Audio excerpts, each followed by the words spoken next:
আসসালামু আলাইকুম, সবাই কেমন আছেন? আমরা যারা কাতারে ইলেকট্রিক স্কুটার এবং বাইসাইকেল ব্যবহার করে থাকি, তাদের জন্য কাতারের রাষ্ট্র মন্ত্রণালয় থেকে একটি গুরুত্বপূর্ণ বার্তা এবং নির্দেশনা প্রকাশ করা হয়েছে। এতে উল্লেখ করা হয়েছে যে অতিরিক্ত গতিতে স্কুটার চালানো যাবে না এবং শুধু স্কুটারের জন্য নির্ধারিত পথেই স্কুটার চালাতে হবে। গাড়ির লেনে কখনোই স্কুটার চালানো যাবে না।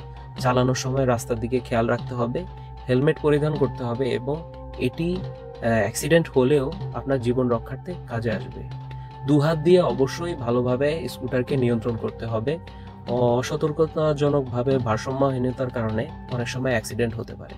মনে রাখবেন, গাড়ির রাস্তায় স্কুটার চালানো একটি ট্রাফিক আইন লঙ্ঘন এবং এর জন্য আপনাকে জরিমানাও গুনতে হতে পারে এবং আপনার কারণে একটি বড় বিপদ সংঘটিত হতে পারে।